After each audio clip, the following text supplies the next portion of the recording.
entreprise. Il y a le secrétaire, c'est la ici. secrétaire là, mon comptable est là.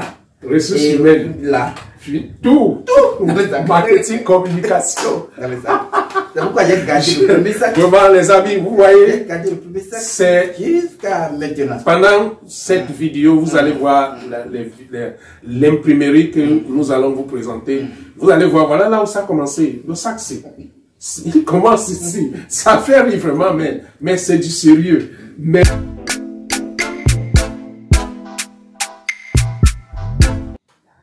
bonjour à tous et bienvenue dans l'Afrique Marche. Ce jour même dans l'Afrique Marche, nous sommes quelque part parce que l'Afrique ne marche pas seulement dans les bureaux, l'Afrique marche partout et il y a des Africains qui sont en train de faire des bonnes choses. Et de temps en temps, nous allons vers eux pour les rencontrer parce que leur histoire peut nous inspirer et peut nous enseigner autant de choses. Aujourd'hui, nous sommes dans une imprimerie. Et ici même, nous sommes avec le responsable, le promoteur. Avec nous, il va partager son histoire, il va nous dire un peu son parcours et aussi, il nous dira ce que cette imprimerie peut faire pour nous comme Africains. Alors, je vous accueille ici ce jour et je vous invite à rester jusqu'à la fin parce que à la fin de cette émission, vous allez comprendre des bonnes choses qui peuvent aussi changer vos vies. Bienvenue dans l'Afrique Marche.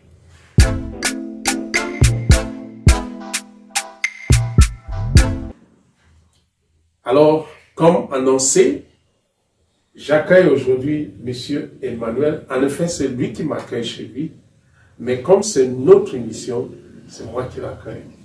Bienvenue dans l'Afrique Marche et merci de nous accueillir chez vous, Monsieur Emmanuel. Merci beaucoup. Ok, comme d'habitude dans nos émissions, nous commençons par la présentation. Dites-nous qui vous êtes et ce que vous faites. Merci beaucoup. Et avant de commencer, je remercie beaucoup le magazine Afrique Marche. Et je remercie le promoteur. Merci. Je vous dis bravo pour l'initiative. Félicitations pour avoir pensé à nous aussi. Merci surtout à nos followers qui nous suivent de partout dans le monde. L'émission donne plus de motivation à l'entrepreneur. Et moi, c'est Emmanuel Padonou. Je suis imprimeur de formation. Oui. DG de l'imprimerie Dakar Capacité. Okay. Actuellement, nous sommes à Cotonou, à Kendono. Kendono, c'est à Ménoté. À Ménoté. Pas loin du stade de l'amitié. C'est ça. Ok. Alors, Monsieur Emmanuel, pourquoi vous êtes imprimeur? Merci beaucoup. L'histoire est un peu longue, mais je vais pouvoir résumer. Oui. En fait, je vais dire, je suis imprimé par le destin.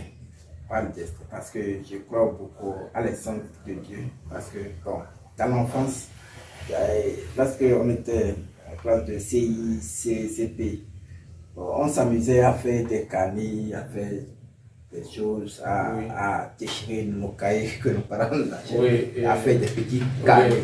Des petits avions aussi qu'on fait voler. Mais en ce temps-là, je ne savais pas que mon destin est dans l'imprimerie. C'est en faisant ça, en ayant la passion de ces choses, de la créativité, et on créait même des couvertures pour ces petits carnets. Après la fin, bon, l'éducation, après le BPC, vu les moyens des parents qu'on voit que bon, ça ne peut pas aller loin. Et même si on a l'ambition de continuer, on a l'ambition de faire des études universitaires, mais on est obligé de dire non, il faut que je puisse suivre les moyens de nos parents pour que je puisse aller apprendre un métier professionnel. Bon, en ayant un oncle qui est dans l'imprimerie, Donc, c'est le pouvoir. Et comme les parents n'ont pas les moyens pour aider les universitaires pour qu'ils commencent, vu que j'ai déjà une passion pour les livres, les cahiers, donc c'est en fait que j'ai commencé. Ok. L'oncle qui avait déjà une imprimerie a joué un très grand rôle dans votre initiation. Et maintenant, votre initiation, ça s'est passé comment? Merci beaucoup. Et après, lorsque j'ai commencé l'imprimerie, c'est la passion d'écrire, la passion d'aller sur le terrain, la passion de tchatcher les clients m'animait déjà. Donc, lors d'une formation de 3 ans, une formation de 3 ans. Donc, après la passion, il y a eu la formation. Parce qu'il faut que les gens comprennent. Parce que très souvent, on pense qu'avoir la passion seule, ça suffit. Mais après, ayant cette passion depuis l'école, vous avez, et avec votre oncle qui était déjà dans l'imprimerie, vous avez fait 3 ans de formation. Ok? Oui. Donc, après la passion, lorsque je suis déjà dans l'imprimerie, je prenais déjà des marchés, des petits marchés, des cas de visite, dans la formation. Oui. Donc, lorsque j'ai fini la formation, j'ai dit bon, et il faut que je puisse entreprendre, ouvrir l'imprimerie. Oui. M'animait déjà. Oui. Avoir votre propre imprimerie. M'animait déjà. Mais il n'y a pas les moyens pour penser à ça. Oui. Et je vais demander à m'amener mon sac. Et si tu rentres dans le bureau là, derrière mon bureau, sous mon bureau là, il y a un sac là. Okay. Donc, ayant déjà animé par ce désir de créer votre propre imprimerie. Oui. Donc, comme il n'y avait pas les moyens, j'ai cherché d'emploi partout. Docteur dit il n'y a pas d'emploi, j'ai fait des demandes partout, comme d'habitude. En Afrique. Mais c'est cela. Il y a un jour, je me suis énervé, j'ai fait 30 et quelques demandes, sans connaître même les noms des entreprises. Monsieur, et c'est arrivé là. Ça, c'est intéressant. Arrivé là, arrivé sur le lieu, c'est là où vous écrivez le nom. J'écris le nom. Lorsque j'ai fait ça, c'est bon. Et ça, lorsque j'ai fait ça partout jusqu'à, j'ai fait ça au CNHU, j'ai fait ça au CNHU. C'est en ce moment que, lorsque j'ai fait ça, 3 entreprises m'ont appelé. Parce que j'ai déposé un à un, ça ne marchait pas. Et comme je suis quelqu'un, et si ça me prend, motivé. J'ai fait 30 et quelques demandes. Les gens que je le connais. On appelle ça les demandes anonymes. C'est ça. Et CNHU, 3 entreprises m'ont appelé. Parmi ces 3, il y a le CNHU. Bon, CNHU, j'ai choisi CNHU parce que c'est l'hôpital bien placé. C'est bien placé. Oui. Et aussi, c'est à court terme. Oui. C'est avec, si c'est trop, c'est 6 mois. On appelle ça occasionnel. Okay. C'est 6 emplois occasionnels. C'est 6 mois renouvelables. Oui. Parce que je ne veux pas l'ambition, la vision que j'ai à ouvrir une entreprise m'animait déjà. Et je voyais déjà l'image dont l'entreprise aura dans 5 ans, dans 10 ans. Donc, j'ai dit, bon, il faut que je ne dois pas perdre mon temps et aller à un privé. Pour un emploi personnel. Lorsque j'ai fait les 6 mois, on m'a revenu une fois. Durant les 6 mois, j'ai tellement bouillonné la maison, tellement que le directeur a voulu que je reste dans la maison. Il dit non. Mais maintenant, au CHU, pardon, C'était quoi votre responsabilité? Merci. On m'a mis au secrétariat de la direction. Okay. Et je fais sortir les courriers. Ok, dans la documentation, quoi. Merci.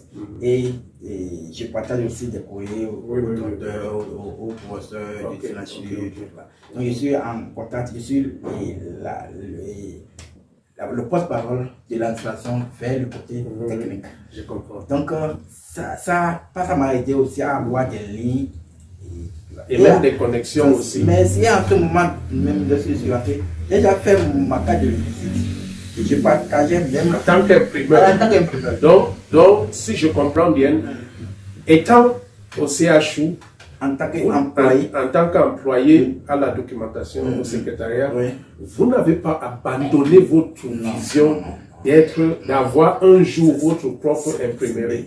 Okay. Donc, je partageais déjà et j'offrais même des cartes de visite aux professeurs, aux médecins, ou bien je fais des revues, je donne pour pouvoir créer, parce que lorsque j'ai fini la formation, je n'ai pas la clientèle. La clientèle ne se vend pas, ça ne vient pas. Oui, bien sûr. Il faut créer ça. Donc, je suis en train de créer, donc je donne ma carte de visite. Ah, je suis imprimé aussi, Oui, aux gens que vous trouvez à l'hôpital. Merci. Donc, ça aussi, en étant employé, je recevais des marchés, des petits marchés aussi. Donc, vous partez fait dans le premier je fais la sous-traitance, pas seulement chez lui, partout. Où je peux trouver. Et ceux qui ont. Oui, parce qu'après, à la fin de cela, à la fin de votre histoire, je vais faire un récapitulatif de votre parcours. Parce que pour nous, c'est vraiment inspirant.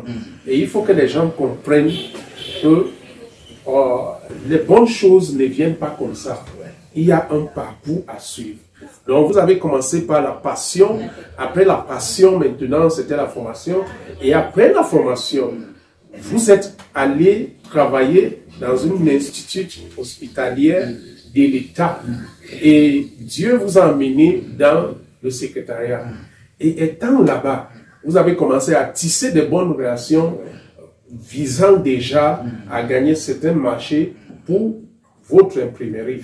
Et même étant là, vous gagnez des marchés et vous travaillez dans la sous-traitance. Vous faites la sous-traitance. Et c'est une très bonne chose. C'est ça. Et à la fin de mon contrat, et la possibilité d'être un agent permanent de la maison est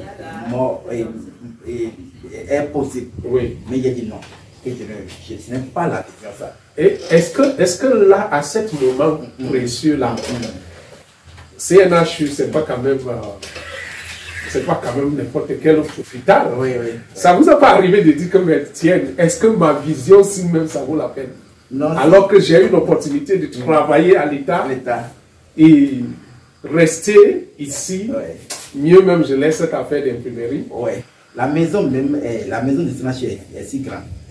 C'est une grande maison. Oui. Mais c'est trop petit pour me contenir, moi. Ah bon? Oui, et parce que la pression dont la pression qui est en moi en ce moment, et la vision n'est pas